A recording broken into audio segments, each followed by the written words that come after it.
Bienvenue à toutes et tous, ça va être une vidéo de présentation de matériel puisque j'ai fait l'acquisition de nouveaux instruments de mesure qui m'offrent des possibilités nouvelles, notamment dans le domaine de l'électronique de puissance. Alors, ça ne va pas être une vidéo déballage, ça va être une vidéo où je vais essayer de mettre ce matériel en service dans des situations techniques concrètes afin d'essayer de faire comprendre le mieux possible ce qu'il permet de faire. Donc, je vais vous présenter ici dans l'ordre un oscilloscope. Viendra ensuite une sonde de courant qui a entre autres un gabarit assez fin qui peut se glisser partout et qui a en plus des caractéristiques techniques bien particulières. Et on terminera avec une sonde de tension différentielle. Alors les trois équipements sont de la même marque, c'est la marque Tektronix. Ce sont habituellement des produits plutôt coûteux mais qui sont en même temps réputés pour être performants et de qualité. Donc personnellement pour moi c'est un investissement que je fais pratiquement les yeux fermés. Alors tout ceci nous vient une nouvelle fois du site de Polytech Instrumentation dont je vous ai mis les liens en description, donc site spécialisé dans le matériel de mesure et l'équipement de laboratoire notamment en ce qui concerne l'électronique. Donc c'est là où j'avais déjà pris l'an dernier mon nouveau multimètre ainsi que mon mesureur RLC qui s'est effectivement avéré très utile dans le domaine de la conception en électronique de puissance et je leur ai donc fait confiance cette fois-ci pour du matériel beaucoup plus coûteux que le précédent et qui va pouvoir techniquement le compléter. Donc justement, si vous êtes intéressé par du matériel qui vient de ce site Polytech Instrumentation, vous pouvez éventuellement, si vous voulez passer une commande, avant de la passer, les contacter et leur dire que vous voulez passer commande en étant passé par la présente chaîne iodure métallique et vous pourrez peut-être ainsi espérer une petite réduction, une certaine remise sur vos articles. C'est pas garanti à 100%, mais c'est une possibilité, donc au cas où, tentez le coup. On va maintenant s'attaquer à la présentation en commençant par l'oscilloscope. Alors je ne vais pas forcément m'attarder beaucoup dessus parce que même si c'est du matériel haut de gamme, ça reste un oscilloscope avec des fonctions de base d'oscilloscope, donc il n'y a pas forcément énormément de choses à montrer dessus. Pour les démonstrations techniques, on va surtout s'attarder sur les sondes de courant et de tension. Nous voici donc face à l'oscilloscope en marche. On va commencer par quelques aspects physiques, ça me semble quand même important. Alors on a déjà un appareil qui est assez beau, il est bien fini, c'est quand même appréciable de l'avoir enfin sur le bureau.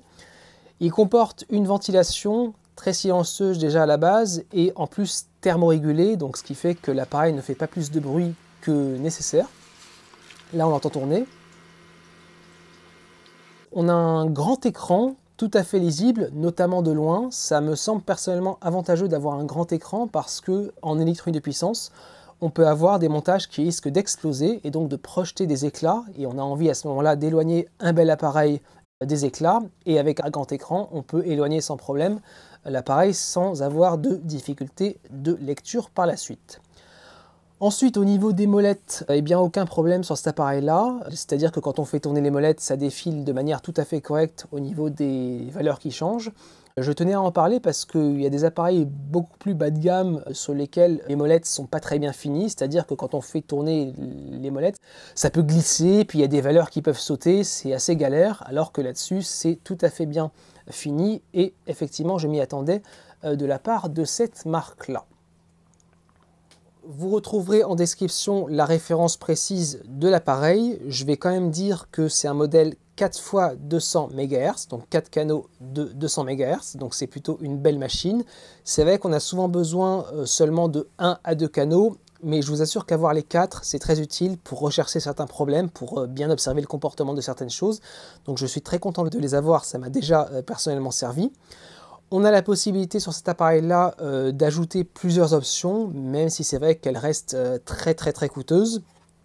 Et on a dessus, entre autres, un analyseur de spectre intégré avec son entrée spéciale, dont j'ai oublié le nom puisque c'est vrai que ce n'est pas mon domaine habituel de compétences. Et on va maintenant un petit peu rentrer dans les menus pour voir ce qu'on y trouve. On va commencer avec les bonnes surprises que j'ai eues dans le menu de mesure. Vous le savez peut-être, sur les oscilloscopes comme celui-ci, relativement récent, on a la possibilité, quand une courbe s'affiche, d'aller ensuite dans des menus de mesure qui vont nous permettre d'aller choisir différentes mesures sur la courbe qui s'affiche. On va pouvoir par exemple afficher la fréquence, la période, la valeur maximum ou autre. Vous pouvez voir ici que la liste est particulièrement bien fournie. Alors ce que j'aime bien sur cet appareil-là, c'est que d'une part, on peut le régler en français et on a une explication textuelle précise sur la nature de la mesure qui va être effectuée. On a en plus de ça un schéma précis, plus des points, plus souvent une formule de calcul qui explique vraiment en détail comment va être calculée la mesure qu'on souhaite effectuer. Ça c'est très bien parce qu'il y a des mesures qui sont parfois assez compliquées à comprendre. Il y en a d'autres qui se ressemblent et qui peuvent donc prêter à confusion, alors qu'avec tout ça d'explication, on est sûr de ne pas se tromper sur ce qu'on va effectivement aller mesurer. Il y a d'autres choses que j'ai découvert ici d'intéressant, c'est qu'il y a, comme d'habitude, effectivement, on le voit, une mesure de valeur moyenne, il y a aussi une mesure de valeur efficace, mais il y a en plus ici sur cette machine la possibilité de faire une mesure de moyenne cycle et de valeur efficace cycle. La différence avec les deux précédents qui n'ont donc pas la mention cycle d'ajouter, c'est la manière dont le calcul est fait. Quand on veut par exemple mesurer une simple valeur moyenne, l'oscilloscope, pour faire son calcul, va tenir compte de tous les points qui sont affichés à l'écran. En revanche, quand on va sur moyenne cycle, l'oscilloscope va tenir compte uniquement pour son calcul des points qui correspondent à une seule période du signal. Ça c'est très bien parce qu'on peut avoir dans certains cas, ça arrive même souvent, s'il y a une partie positive et une partie négative sur une courbe, en fonction de l'affichage, les deux aires respectives dans la partie positive et négative peuvent ne pas être réparties de manière égale sur l'écran et ça peut donc, quand on fait une simple mesure avec la fonction moyenne, afficher un résultat qui est faux. Alors qu'avec la mesure moyenne cycle, même s'il y a une différence entre partie positive et négative au niveau des surfaces sur l'écran, on ne va pas faire d'erreur de mesure. Donc ça a été très intéressant pour moi, ça m'a été utile dans un cas personnel et ça va l'être encore par la suite. Un mot quand même sur les entrées de signaux sur cet oscilloscope. Alors les entrées, ce sont des embouts classiques BNC, mais on peut voir qu'il y a au fond de chacun en plus des petites pastilles dorées qui sont conçues pour entrer en contact avec des picots présents sur les prises des sondes de la même marque que l'oscilloscope.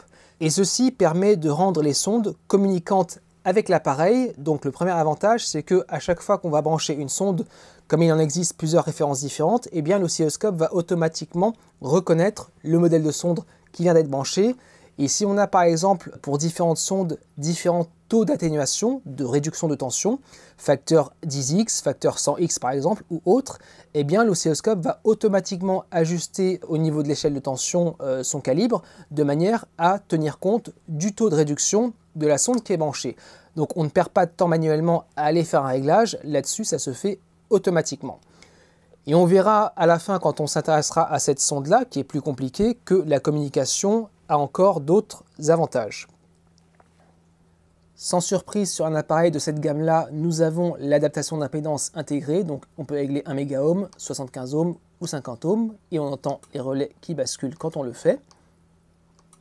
Autre chose que j'ai découvert, c'est que bien qu'en étant configuré de manière à pouvoir normalement accueillir une sonde de tension sur la prise BNC, on peut tout de même demander à l'oscilloscope de mesurer un courant.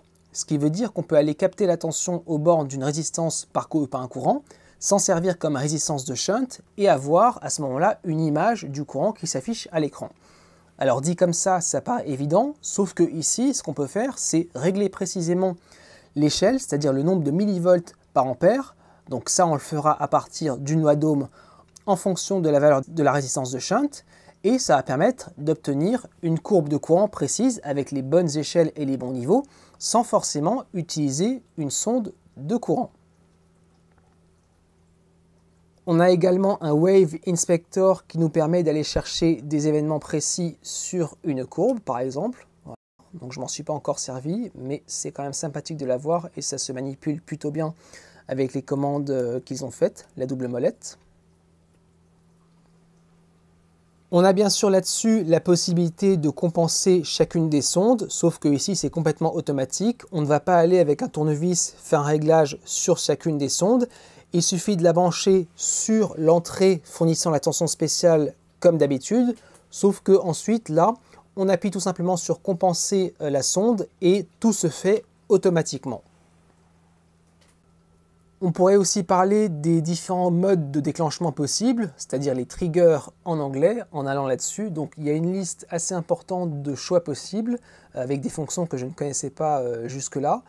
Donc on peut par exemple régler un déclenchement, si je comprends bien, en fonction d'un temps de montée d'un signal, si on en croit le tableau qui est présent à droite, en faisant des réglages précis de durée. Voilà, donc ça demande à être étudié tout ça, hein. C'est des choses assez particulières dont je n'ai pas l'habitude. Il y a plein de choses vraiment réglables, on peut aller voir là-dessus par exemple. Voilà, donc vous voyez la quantité de réglages qu'il y a possible, on peut vraiment faire plein de choses. Et ça demande tout simplement de prendre le temps qu'il faut pour apprendre à se servir de ça pleinement. Intéressons-nous maintenant à la sonde de courant qui se branche bien sûr sur une des entrées de l'oscilloscope.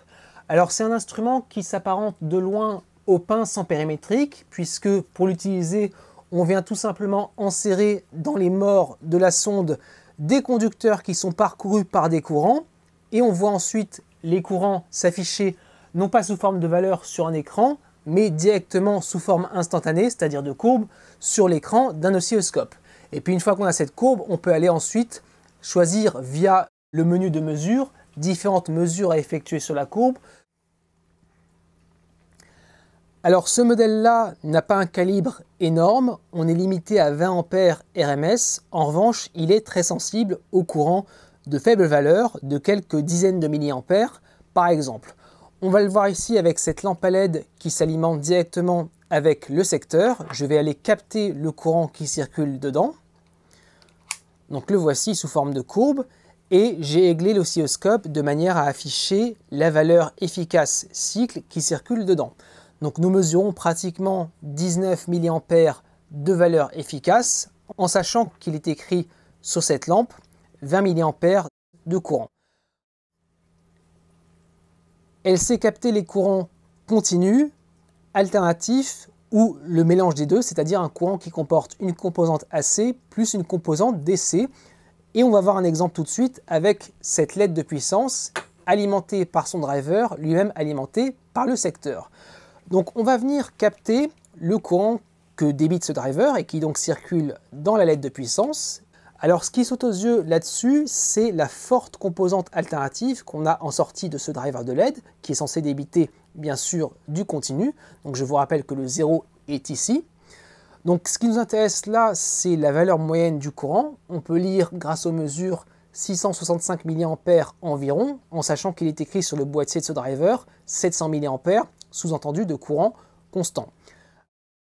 Alors ce qui saute aux yeux au niveau de cette ondulation, c'est sa fréquence. Donc sans même sortir les curseurs, on pourrait effectivement le faire. On reconnaît, rien qu'en regardant la base de temps, que la fréquence se trouve effectivement à 100 Hz, c'est-à-dire que ça correspond au secteur qui a été redressé. Et enfin, le gros point fort de cette sonde-là, c'est sa bande passante extrêmement élevée qui atteint, tenez-vous bien, 50 MHz, ce qui est assez rare pour une sonde de courant. Ce qui veut dire qu'elle va être capable d'aller capter des courants à pratiquement n'importe quelle fréquence usuelle qu'on va pouvoir rencontrer dans les convertisseurs de puissance. Et justement, pour vous montrer ça, j'ai sorti ceci. Donc c'est un montage que j'ai fabriqué, qui est donc un montage en l'air. Je ne vais pas expliquer ce que c'est pour ne pas gâcher la surprise, mais je vais quand même pouvoir aller brancher la sonde dedans afin de pouvoir vous montrer ce qu'elle fait.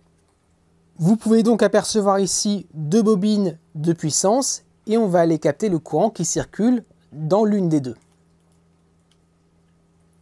Donc tout est en place, je vais pouvoir alimenter ma charge pour qu'on ait l'effet. Voilà. Alors on peut s'apercevoir de plusieurs choses. La première, c'est que la fréquence de ce courant est complètement variable. Donc ça, c'est de par le fonctionnement du montage, on ne va pas rentrer dans les détails. On peut aller faire un stop pour voir un peu plus précisément ce qui se passe. Donc stop.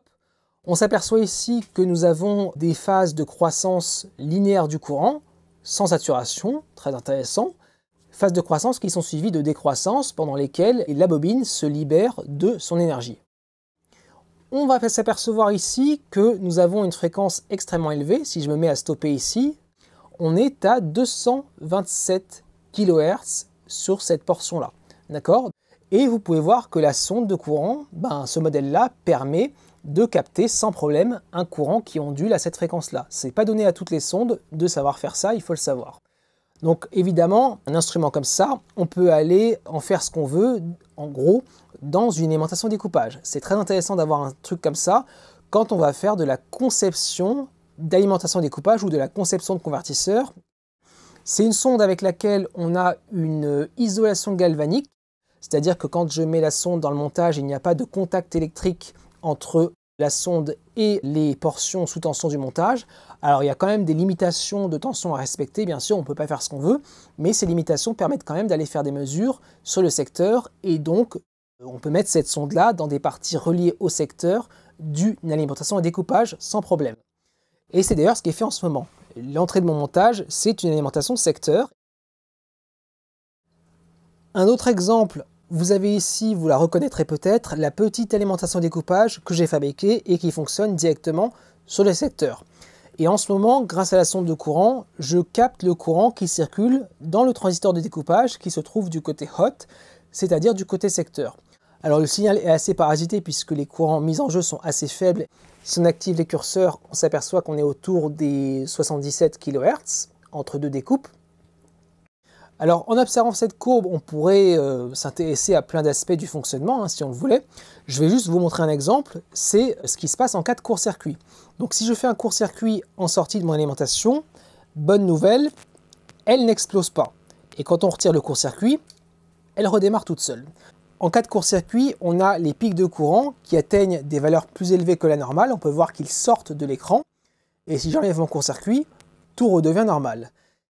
Il faut savoir que quand on fabrique une alimentation découpage comme celle-ci, le pic de courant maximum que peut atteindre le courant dans le transistor est limité à une valeur précise pour pas que tout explose.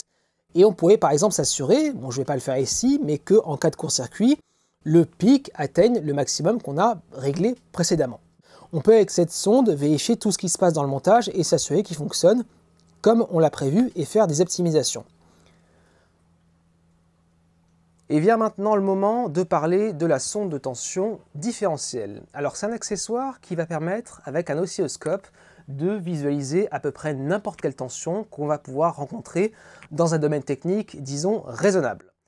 Alors ces appareils-là existent puisque, avec les sondes classiques d'oscilloscope comme celle-ci, qui sont relativement simples, on ne peut pas aller se brancher partout où on veut pour des raisons de sécurité et des raisons techniques. On ne peut par exemple pas brancher une sonde comme celle-ci directement sur le secteur ou sur des dérivés du secteur. Alors qu'avec une sonde différentielle, on va voir qu'on peut. Donc ça se présente comme ceci, on a un boîtier où d'un côté on va avoir une entrée où on applique la tension que l'on veut visualiser. Donc c'est une entrée qui peut se terminer comme ici par des pointes de touche avec une isolation renforcée qui répond à des normes bien précises. D'ailleurs, les pointes peuvent être remplacées par autre chose. On est au niveau de cette sonde-là très bien fournie en variété d'accessoires, donc on a la possibilité de remplacer les pointes par des pinces ou des grip fils, des pinces crocodiles bien isolées, qui vont permettre de se brancher dans toutes les situations que l'on peut imaginer sans souci.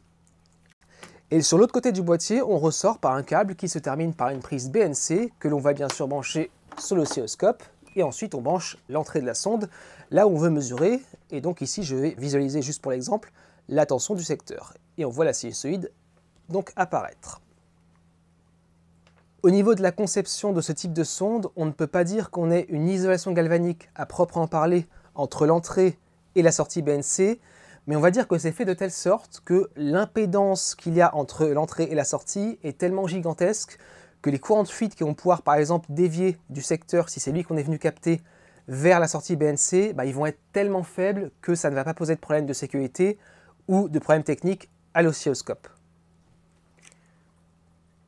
Donc j'avais dit au début que cette sonde-là, grâce aux broches, communiquait avec l'oscilloscope. Ça a plusieurs avantages ici. Le premier, c'est que cette sonde-là n'a pas besoin de pile, puisqu'elle va être en fait auto-alimentée par les broches et donc à partir de l'oscilloscope. Donc ça ne fait pas de pile à remplacer, c'est avantageux. En revanche, il faut faire attention puisque ça veut dire que la sonde est en quelque sorte mariée à cette gamme-là d'oscilloscopes, puisqu'elle ne pourra tout simplement pas être alimentée par un oscilloscope qui ne dispose pas de ces broches en plus. Donc attention à cet aspect-là, c'est à double tranchant.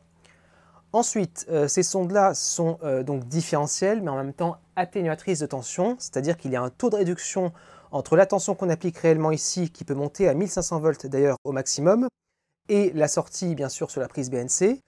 Dans le cas de ce modèle-là, le taux d'adduction est sélectionnable d'un facteur 500 ou d'un facteur 50.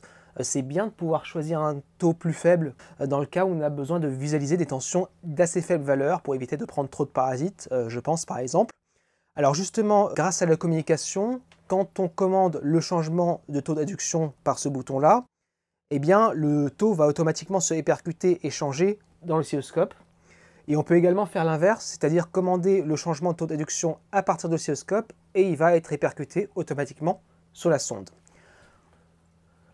Donc tout comme la sonde de courant qu'on vient de voir, cette sonde-là a une bande passante très élevée, 200 MHz, ce qui veut dire qu'avec elle, on va pouvoir aller voir des tensions, en gros, situées à n'importe quelle fréquence. Donc bien sûr, on peut aller voir le secteur, c'est facile pour la sonde puisque c'est une basse fréquence, mais on va surtout pouvoir aller voir les dérivés du secteur à des fréquences beaucoup plus élevées. Ce qui veut dire qu'on va pouvoir aller brancher l'entrée d'une sonde comme ça directement dans le côté hot, c'est-à-dire relié au secteur, d'une alimentation découpage ou de n'importe quel convertisseur. Donc ça va être très intéressant d'avoir ce genre d'appareil-là quand on va par exemple vouloir construire une alimentation découpage. On pourra aller voir la tension aux bornes de n'importe quel composant, un condensateur haute tension, un transistor. On pourra aller se brancher sur les bornes d'un transformateur alimenté par une tension de 400 volts à une fréquence de 200 kHz par exemple.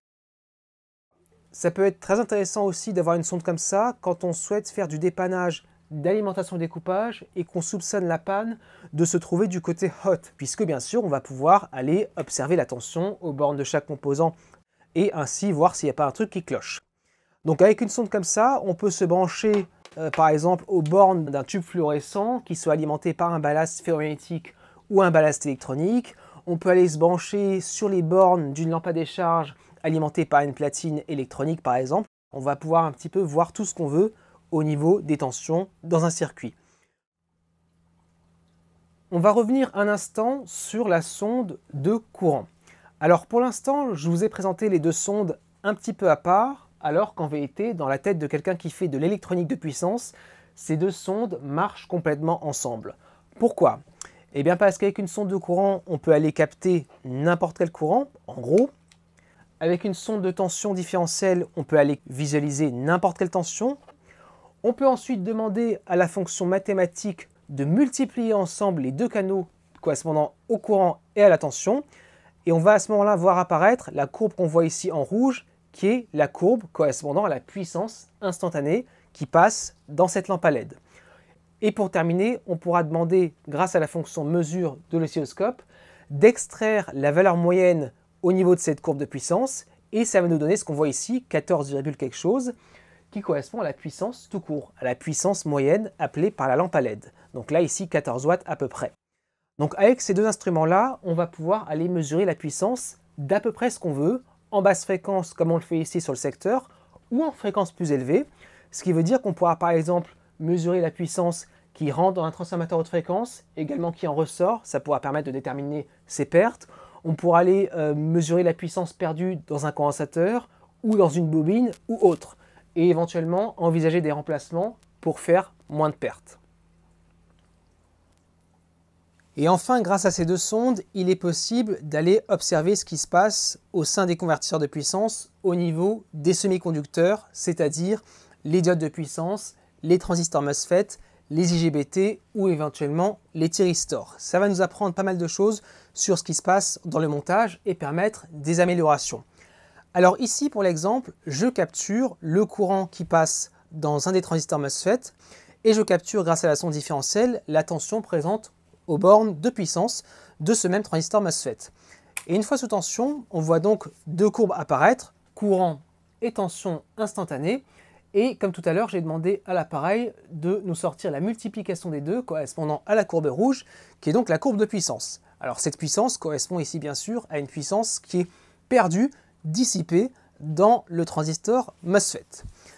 Alors tout d'abord, vous pouvez observer que pendant que le transistor est passant, c'est-à-dire que le courant en son sein est positif, voilà, il est croissant ici, vous apercevez que la courbe de puissance monte légèrement au-dessus du zéro, ce qui nous indique qu'il y a dissipation de puissance, et ceci correspond à une perte de conduction donc dans le transistor. Ensuite, vous pouvez remarquer que précisément à la jonction, c'est-à-dire quand le transistor passe de l'état passant à bloqué, c'est-à-dire courant positif vers courant nul ici, eh bien à ce moment-là se produit un pic de puissance qui monte jusqu'ici, et ceci correspond à une puissance qui est perdue en commutation, c'est une perte de commutation au sein du transistor. Donc là on a le global, perte de commutation plus perte en conduction, et on pourrait à la suite de ça essayer de remplacer le composant par un composant plus performant pour voir éventuellement ces pertes diminuer. Ça c'est une première chose. Alors d'ailleurs vous pouvez apercevoir ici que quand le transistor devient passant, c'est-à-dire ici, eh bien il n'y a pas de pic de puissance de perte de commutation, justement parce qu'on a une commutation de type ZCS qui se fait au zéro courant switching, et donc comme il n'y a pas de courant ici, que le courant vaut 0 à la fermeture, eh bien ça ne produit pas de pic de perte de commutation. Alors justement, il faut savoir en électronique de puissance qu'il existe deux modes de commutation au niveau des semi-conducteurs de puissance. Il existe les commutations de type hard switching en opposition aux commutations de type soft switching, les deuxièmes occasionnant entre autres moins de pertes de commutation au sein des semi-conducteurs. Et justement, ce soft switching correspond à des formes d'ondes particulières de tension et de courant au niveau des semi-conducteurs, et donc qu'on va pouvoir observer grâce aux sondes, et on va donc pouvoir essayer, quand ce sera possible dans certains cas, d'ajuster des éléments du montage, que ce soit des temps morts, des composants ou des commandes de transistors, de manière à essayer de passer de hard switching à soft switching. Ça permettra d'occasionner moins de MI et moins de pertes, et donc de voir le rendement d'un convertisseur augmenter. Voilà, donc ça c'était un exemple un peu plus pointu, mais qui permettait toujours de montrer l'intérêt de ces deux sondes-là. Alors bien sûr, on imagine bien que ça va être très intéressant d'avoir ce genre de matériel à chaque fois qu'on va vouloir fabriquer un convertisseur pour panneaux solaires, un convertisseur buck, un convertisseur boost, un convertisseur résonant, un flyback, un pont complet, un phase shift full bridge, un driver pour moteur synchrone triphasé, voilà, toutes ces choses en conversion de puissance. Et donc, ça vous promet des choses extrêmement intéressantes, je pense, par la suite. Donc, je terminerai en disant merci à Polytech Instrumentation et merci à vous d'avoir suivi cette longue vidéo.